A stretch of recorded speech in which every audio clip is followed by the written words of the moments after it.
from outside, can you be able to help us? Because we have lost our rights.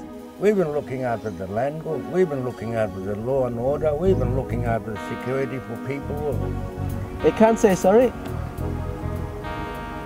and yet they want to do the same thing over again. They don't want to hear our voice of our rights.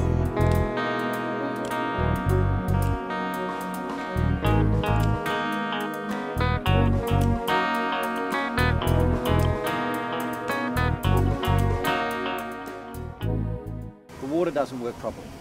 The toilet and the sewage doesn't work. It's all broken. The pipes, the trees have grown under the pipes. We need new ones.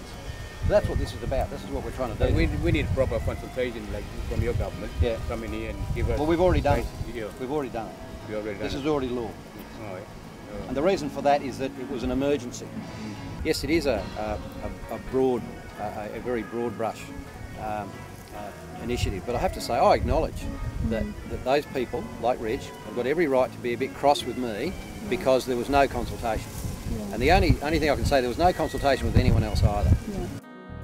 The Australian government has passed 2 major legislations in the last 12 months that have demolished Aboriginal rights relating to land, culture and self-determination. The Aboriginal Land Rights Amendments Act 2006 and the Northern Territory National Emergency Response Act 2007. On August 18, 2007, 70 communities were seized in the Northern Territory under the pretext of child abuse. In some communities, the Army has been sent in to enforce the seizures. The Alcoalan is a bad country, and they're kidnapping the children, and they're raping the children, their own daughters, and this is a liar. Don't take that, but you don't listening for that. That's only covering area.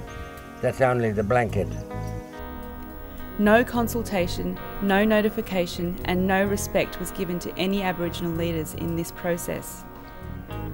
Australia has a long history of paternalistic policies forced upon Aboriginal Australians. It just comes in different forms. It's the same wave that comes in different forms. And this can't be happening.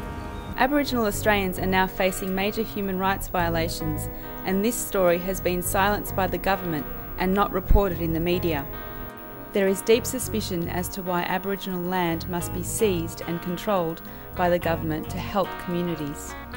In August 2007, John Howard signed billion-dollar uranium deals with Russia, India and China. Over 70% of uranium in Australia is found on Aboriginal land. Australia is the only Commonwealth country in the world that has no treaty with its Aboriginal people. Australia is the only developed country in the world that has third world diseases, predominantly in Aboriginal communities. Aboriginal Australians demand to have a voice in the legislations that directly affect them. It is time for true respect and true protection of rights within the law for Aboriginal Australians. I wanted to have a look at the Constitution. This time of the century, we're sick and tired now. I'm getting old now. We need to change the Constitution of Australia. And now. This story must be told. The world must wake up to what is really happening in this lucky country. Over 7 years of visiting and working in communities in Arnhem Land, I have built strong relationships of trust and respect with community members. They are desperate to get this story out. The world must know what's going on. The only weapon we have is our voice. So if we lose our voice, we can only say this to the people that are interested to help us.